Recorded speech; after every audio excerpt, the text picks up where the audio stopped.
I'd like to call this special meeting of the Anchorage Assembly to order. Madam Clerk, can you please call the roll? Yes, Mr. Chair.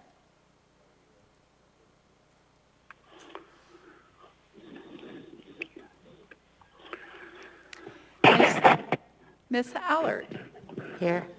Mr. Peterson. Present. Ms. LaFrance. Mr. Dunbar. Here. Mr. Rivera. Present. Mr. Weddleton. Here. Mr. Constant. Here. Ms. Kennedy. Here. Mr. Perez Verdilla. Here. Ms. Zolotel. Here. You have a quorum. Thank you, Madam Clerk. Mr. Weddleton, if you could lead us in the pledge, please.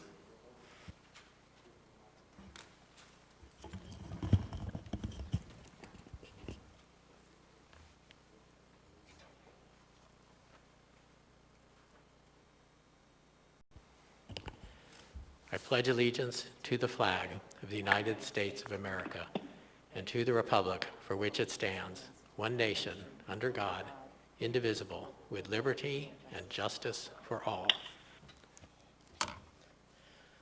Thank you. I'll be reading the Land Acknowledgement. A land acknowledgement is a formal statement recognizing the indigenous people of a place. It is a public gesture of appreciation for the past and present indigenous stewardship of the lands that we now occupy. It is an actionable statement that marks our collective movement toward decolonization and equity. The Anchorage Assembly would like to acknowledge that we gathered today on the traditional lands of the Dena'ina Athabascans. For thousands of years, the Dena'ina have been and continue to be the stewards of this land. It is with gratefulness and respect that we recognize the contributions, innovations, and contemporary perspectives of the Upper Cook Inlet Dena'ina. Ms. LaFrance, can you confirm that you're on the phone? Yes, Mr. Chair, I'm on. Great. Thank you, Ms. LaFrance. Thank you.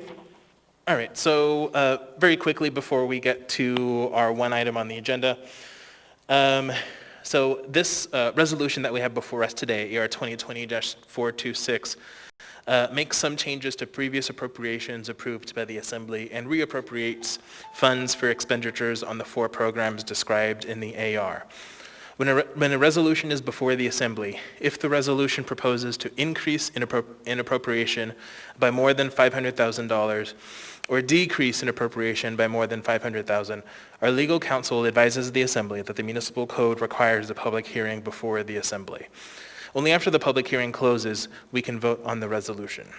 The Assembly cannot have the public hearing on this AR today because it requires notice to be published in advance of the public hearing. There are exceptions to the rule, but the Assembly has been advised none of the exceptions to the public hearing requirement apply to this resolution. Our task today is to vote to set the public hearing date.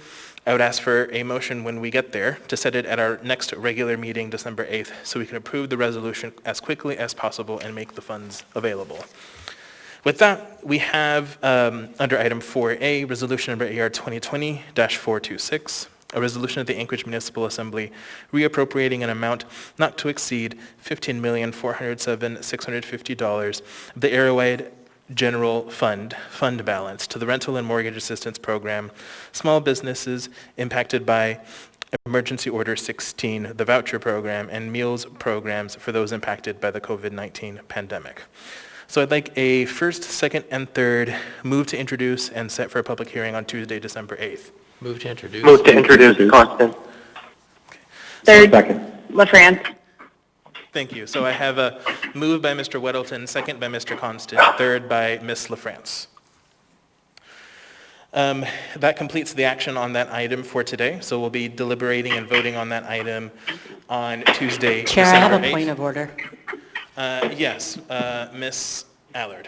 Thank you. So unfortunately, yesterday I did reach out to the administration in regards to being left off of the AR as not a sponsor, that I wanted to be added to it. I wasn't called or notified like the other Assembly members. And also I asked them to redo the press release to make sure that I was also on that as well. Thank you. So I will go ahead and give direction to the clerk to make sure that you are added, so it appears so on our December 8th agenda.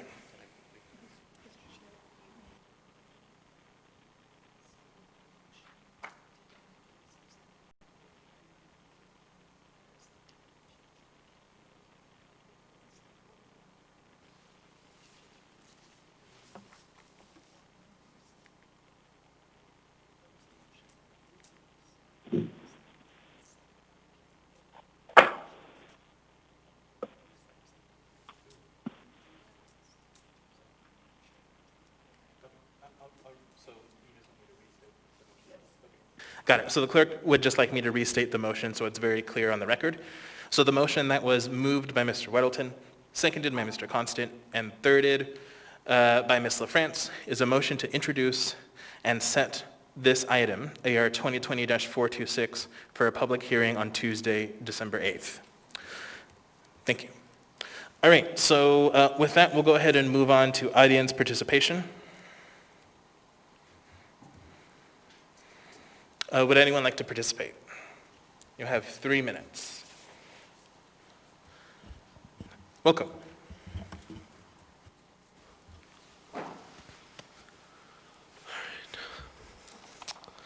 For the record, my name is Louis Imbriani. This real allocation of CARES Act's funds is a day late and $1 short for many businesses.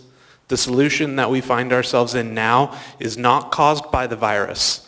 It is caused by the Assembly. Your actions and inactions have put us in this situation. You have allowed people who had the means and the opportunity to provide for themselves and their family to now rely on government handouts to get by. Money that should have gone to small businesses and individuals struggling was misappropriated and went to pet projects that were suitable for bonds and to unions. Anchorage has not recovered from the first hunker down. Businesses needed help in March, and it took until October.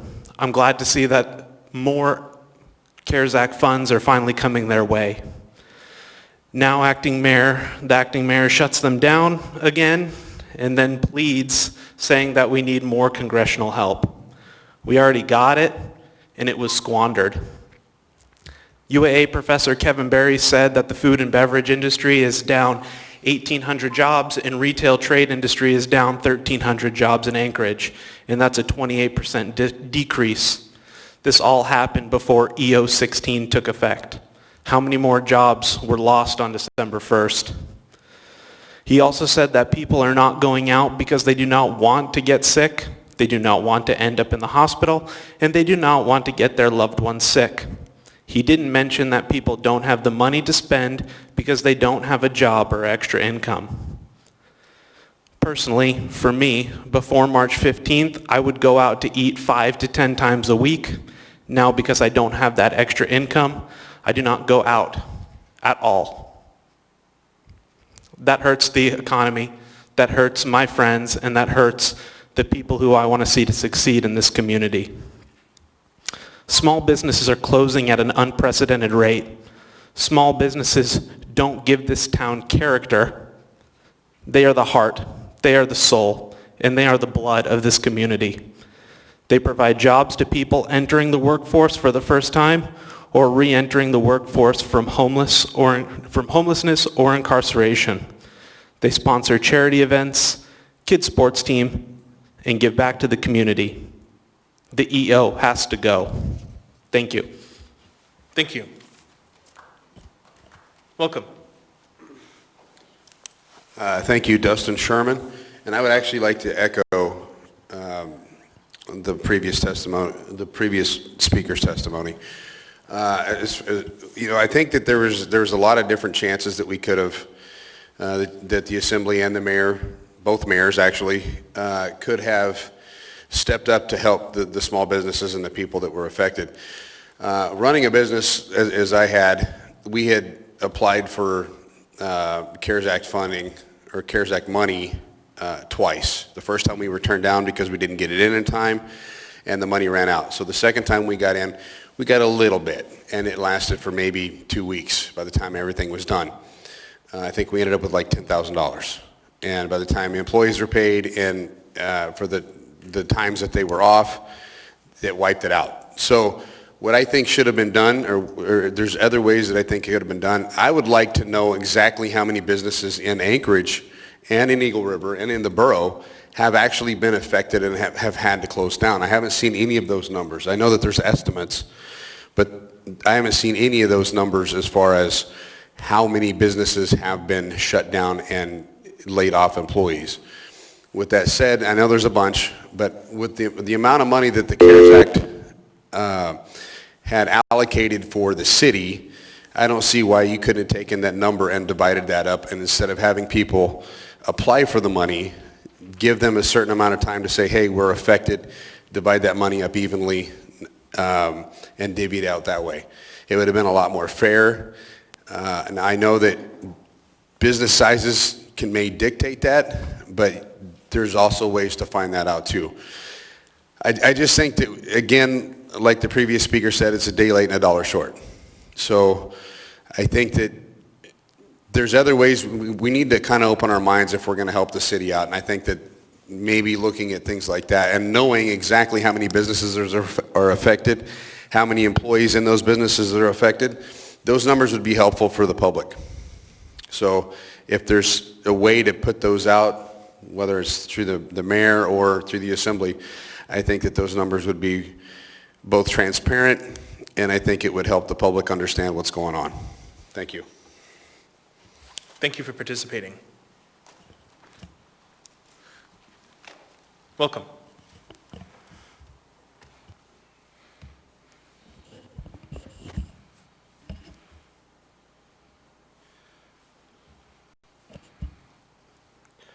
My name is Eugene Carl Haberman. I live in the Matsu Valley. I follow the public process. When the public process is done appropriately, decisions are made by the governing body is more like in the public interest. You forgot to start the timer. Okay. Thank you. This week, I addressed the Borough Assembly on Tuesday, Matsu Borough Assembly, and the school board on Wednesday night. And my remarks were basically this, to those listening. This week, Monday, Municipality of Anchorage went to effect more stringent restrictive measures dealing with COVID. And with doing that, I also noted that I addressed the Anchorage Assembly previous to that, not knowing what it was, to caution the Assembly that when doing that, whatever Anchorage does in dealing with COVID, to make it work, you need cooperation. Cooperation by your neighbor, the Matsu Borough, the people who live there, over 100,000 people. And right now, it continues to be a wild, wild west, where there has been parties that have been making good efforts, the school board in the valley, but there has been failure with the elected officials to even do leadership of wearing face coverings. It's been hard for them to put those face coverings on. And that leadership has failed to make it the public say, why do we have? As you heard me say at this meeting, and I said other meetings, those are confusing freedom with responsibility in dealing with this issue of face coverings. Now, what's happened also is tonight at 4 o'clock, the City Council in Palmer is holding a continuing of addressing the face covering issue. But there's no connection with the public to be able to even do telephonic. They're reading hundreds and hundreds of communications where a cutoff time was about 10 days ago. And so this is what's going on. They don't even move the meetings with City Council in a very small room over to the Borough Assembly where it's more safe and respectful, and there's no telephonic. And I remind them all that at least in Anchorage, you have telephonic opportunity. There's questions in how it's run, but at least you have that option. Even the Borough Assembly has telephonic. Even the school board in the Valley has telephonic. But the major discussion of mass right now in the Valley that should be concerning to everyone in Anchorage in the state, because of the sizable number of people who live out there, who a significant portion of those people who visit Anchorage and work in Anchorage, is having a very restrictive situation to connect and discuss the issue. And I'm alarmed by it because it continues to be a situation where I won't even walk into Fred Meyer's and Wasilla now. I'll walk into Palmer, but not in Fred Meyer's and Wasilla. Because in that community, it's a significant number of people who just refuse to feel that they need to wear those face coverings. And I'll leave you with that, and I wish you all the best, but I remind you of what your neighbors are. We need the cooperation of everyone, including our governor, who still refuses to address the issue, to be supportive of the issue. Thank you. Thank you for participating. Would anyone else like to participate? Anyone at all? All right, seeing no one, can I get a motion to adjourn? Move to adjourn? We're adjourned. Thanks, everyone.